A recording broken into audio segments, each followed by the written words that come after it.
Hare Krishna. Hare Krishna. So we are in Washington Square Park, and hopefully you can hear us over and above the sound of the water fountain behind us. We were here once before for a reading, and I think we had the loud band. We eventually had to leave, I think, and go somewhere else. You can see Baba has this beautiful water halo here, kind of going over her head because she's like a water goddess angel.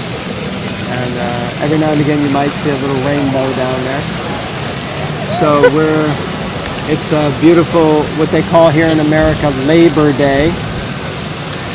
What's coming on me? It's Labor Day. And I just splashed everyone because my skirt went up. Oh, this is horrible. Okay, well, this wasn't happening before. I feel like we need to get out the old umbrella. It always happens when we turn on the camera, something silly. It was fine before that. Okay, so we're going to read. What are we doing? Alright, Canto 4, Chapter 21, Text 23. Om Namo Bhagavate Vasudevaya. Om Namo Bhagavate Vasudevaya. Om Namo Bhagavate Vasudevaya. Sorry, I need to just... Lift up your leg. Don't make a scene. Lift up your leg. Because we got an audience in front of us. I don't think so. Because everyone's looking at the fountain. Do you see what I mean? And we're looking away, so everyone's looking at me. Yes, the whole planet. Well, read Bhagavatam so they get the benefit. Text 33.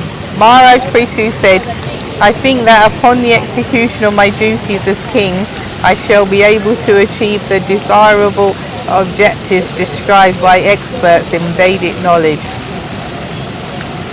This destination is certainly achieved by the pleasure of the Supreme Personality of Godhead, who is the seer of all destiny.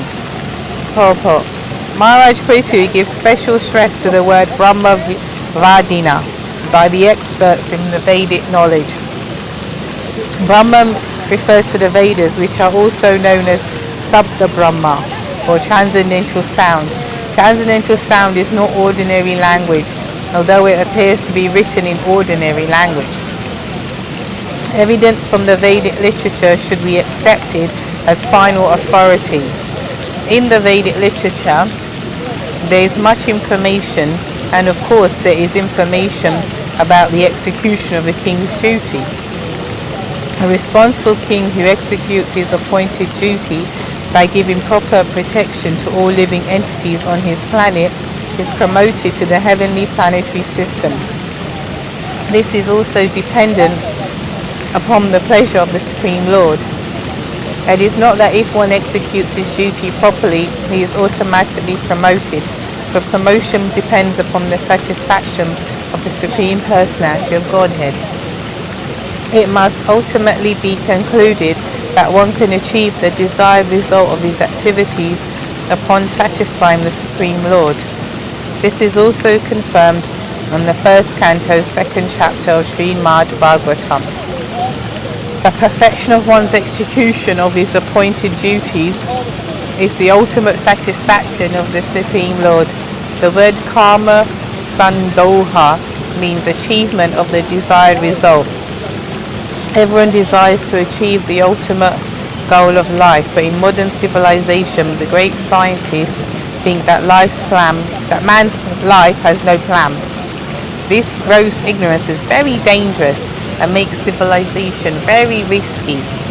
People do not know the laws of nature, which are the rulings of the Supreme Personality of Godhead. Because they are atheists of the first order, they have no faith in the existence of God and his rulings, and therefore do not know how nature is working. This gross ignorance of the mass of people, including even the so-called scientists and philosophers, makes life a risky situation in which human beings do not know whether they are making progress in life. According to Srimad Bhagavatam, they are simply progressing to the darkest region of material existence, Adanta Gobe Visatam Tamishram. The Krishna consciousness movement has therefore been started to give philosophers, scientists and people in general the proper knowledge about the destiny of life. Everyone should take advantage of this movement and learn the real goal of life. Well, that's a mouthful, isn't it? Basically, the point is, like, it's interesting. What I took away from that was that the path of Krishna consciousness gives you an understanding of the goal of life and why you're here. And I was thinking, yeah, how people go into depression and mental anxiety and stress, because if you don't have a goal, spiritual or material, life's quite sad and pointless, you know. If you don't have, like, who cares why I'm here, or why am I here, or I don't need to I'm just going to die. You know, people, that's it. You got one life, live it as best as you can because you're going to die. That's depressing, actually, you know. And just even within the spiritual path, not having an understanding of how to progress, you know. So, like, when you look around, you see people enjoying the park and they're sitting here. But I wonder how many people are feeling, you know, like Prabhupada says, they're left in ignorance. This is it. They're what? They're left in ignorance. Left in ignorance. You know, the scientists, Prabhupada says, the great scientists think that man's life has no plan. You know, so this is it, you know, and that's quite depressing that thing, but there is a plan. And oh my Lord have mercy! Oh my God, that is like a lot of water and my back is semi-exposed. Wow, I feel like I'm on one of those water rides in Fort Park. Honestly. But yeah, the point is, oh my God, you gotta be joking. Keep going with the point. I'm supposed to keep going with the point. Tolerate. Yeah, tolerate, and also the sun is beaming. Now there's people howling.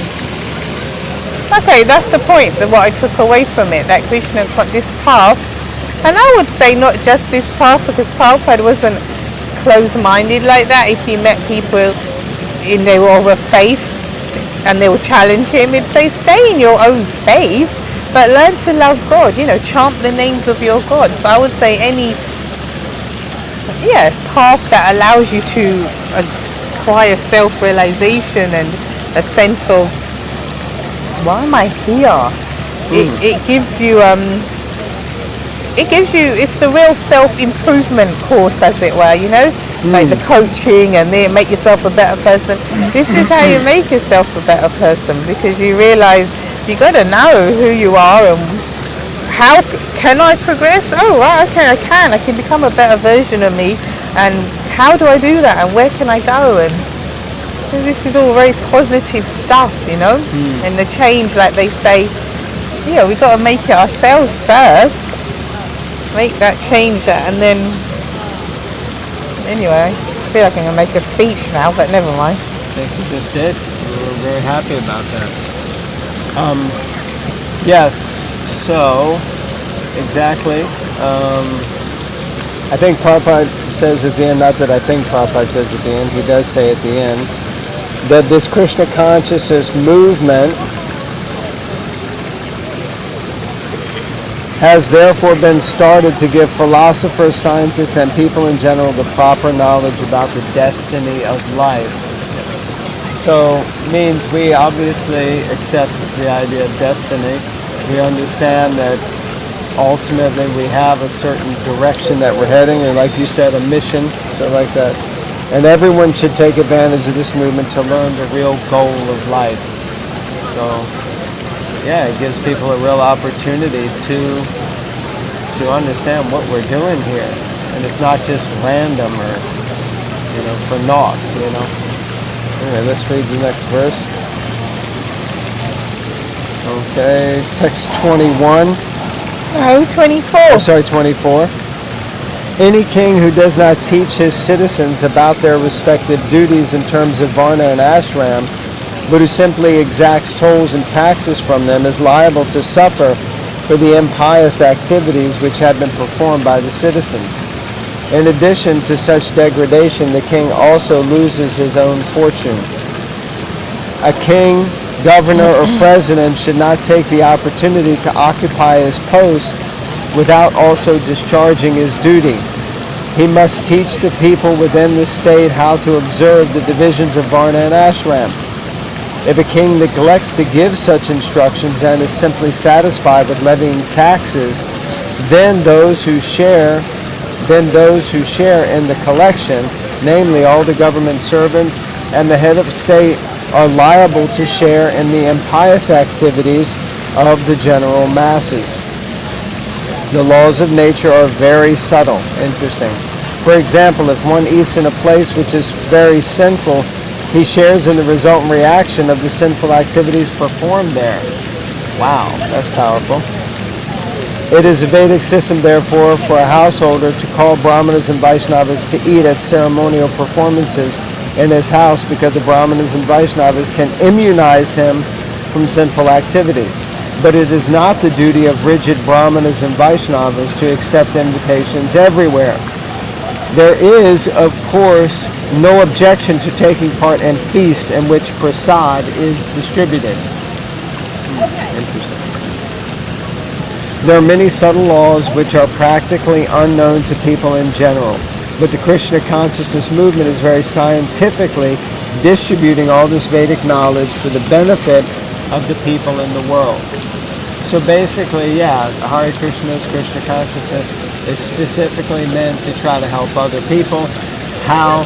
By helping them to understand what is the real direction of life. If it's spiritual, we have to cultivate spiritual knowledge. And then Prabhupada gets into this point about feeding people.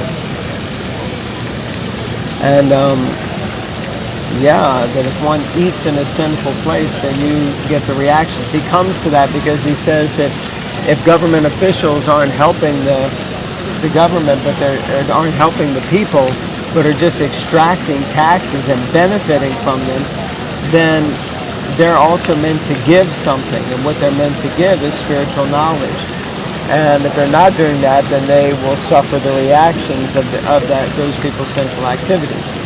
On the other hand, if we're trying to give them spiritual knowledge, then we become immunized against the reaction of their sinful activity.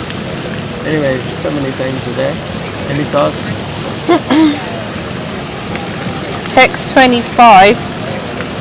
Ketu Maharaj continued, therefore, my dear citizens, for the welfare of your king after his death, you should execute your duties properly in terms of your positions of Varna and Ashram, and should always think of the Supreme Personality of Godhead within your hearts.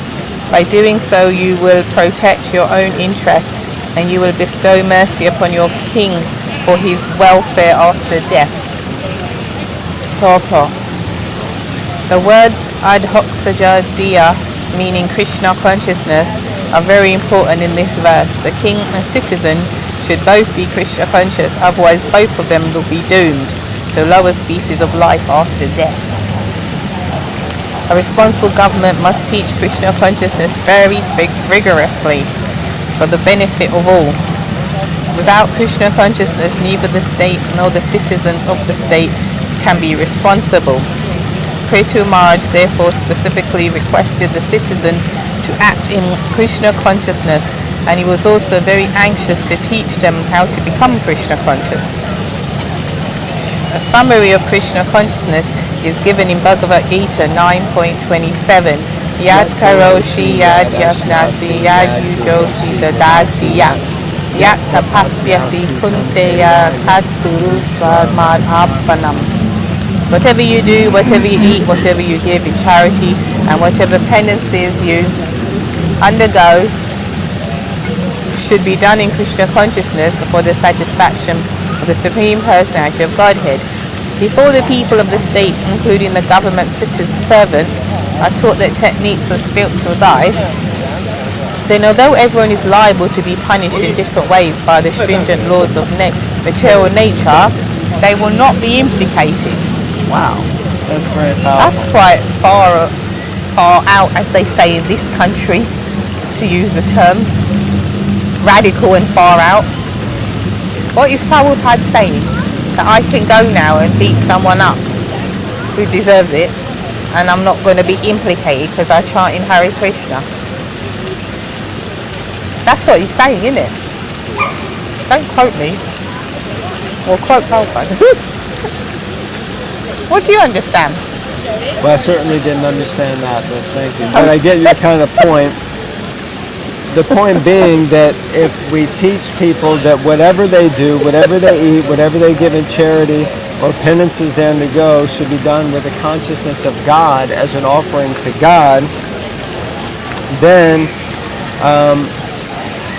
they will, if they start acting and doing things in that way, then it means karma won't react on them, because they won't be acting in karmic activity. They will be acting in a level of Krishna consciousness, which is akarma, which means they won't get a reaction. But I guess if you go up and punch somebody in the face because they deserve it, first you better be clear about how you ascertain that they deserve it. Second, you better be clear how you ascertain that you're the person who was ordained to give them what they deserve. And third, while you're punching them in the face, you better make sure you're chanting Hare Krishna and remembering Krishna. Then there will be no reaction, because Arjuna went out and killed so many people on the battlefield. But he was ordained, he was instructed by God, and he was also instructed to remember God while he did the fight. So, like that. Does that answer your question? Amen, Baba. You better believe it, little sister. All right. So I think we'll stop here. Yeah. Thank you very much for your kind attention. And please keep listening. Don't forget to like, Comment, share, subscribe. Haribol. Haribol.